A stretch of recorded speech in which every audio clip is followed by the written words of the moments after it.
Alam mo ba na bago pa dumating ang mga Kastila sa Pilipinas, matagal nang nakikipagkalakalan ang mga Pilipino sa mga Tsino? At ang mas nakakagulat, marami sa mga bagay na bahagi ng ating kultura, pagkain, negosyo at maging ilang salita sa ating wika ay may koneksyon sa matagal ng ugnayan ng Pilipinas at Tsina. Pero bakit tila nakalimutan natin ang malaking bahaging ito ng ating kasaysayan?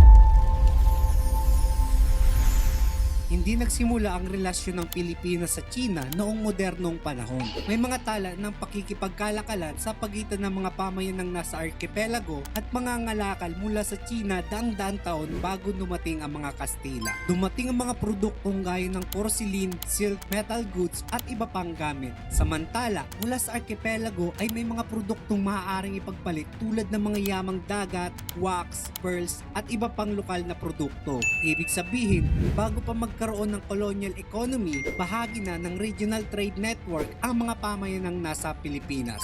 Nang dumami ang kalakalan, dumami rin ang mga Chinese merchant na nanirahan sa iba't ibang bahagi ng arkipelago. Isa sa pinakamahalagang lugar ang Maynila, na naging sentro ng kalakalan noong panahon ng Kastila. Sa paligid ng Intramuros ay nabuo ang isang kilalang komunidad ng mga Chinese merchant at kanilang mga pamilya. At hindi lang sila nagbebenta ng produkto, sila rin ay naging bahagi ng distribution network mula sa pagkuha ng produkto hanggang sa pagbebenta nito sa mga lokal na consumer. Sa madaling salita, nakatulong ang Chinese merchant community sa paghubog ng commercial life ng colonial Manila. Pero dito nagiging mas interesting ang kwento. Dahil kapag dalawang kultura ang matagal na nagkakaroon ng contact, hindi lang produkto ang tinitrade nila, kasama rito ang pagkain, teknolohiya, tradisyon, salita at paraan ng pamumuhay. Makikita natin to sa ilang pagkaing pamilyar sa mga Pilipino. Mga pagkaing may impluensyang Chinese gaya ng noodles, dumplings at iba't ibang paraan ng pagluluto ay kalaunan naging bahagi ng lokal na culinary culture. At sa paglipas ng panahon, hindi na natin lagi naiisip kung saan nanggaling ang ilan sa mga naimpluensyang ito dahil naging bahagi na sila ng sariling kulturang Pilipino.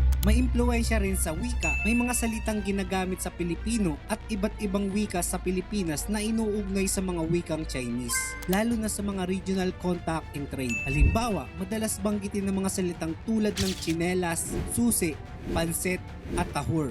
Pero mahalagang tandaan, hindi lahat ng salitang sinasabing Chinese ang pinagmulan at tiyak na etymology. May mga salita na pinagtatalunan pa ng mga historian at linguist. Ang mahalagang punto ay ito: ang matagal ng pakikipag-ugnayan ng mga komunidad ay nag-iwan ng bakas sa ating wika. Habang lumilipas sa mga siglo, may mga Chinese migrant na nanirahan, nag-asawa ng mga lokal at nagkaroon ng mga pamilyang naging bahagi ng lipunang Pilipino. Dito lumitaw ang mga komunidad na kalaunan ay tinawag na Chinoy at naging mahalaga ang grupong ito sa ekonomiya at lipunan noong panahon ng Kastila. May mga naging mga ngalakal, may mga naging may-ari ng negosyo, may mga naging bahagi ng ibang propesyon at sektor ng lipunan. Kaya ang Chinese influence sa Pilipinas ay hindi lamang kwento tungkol sa mga dayuhang mga ngalakal.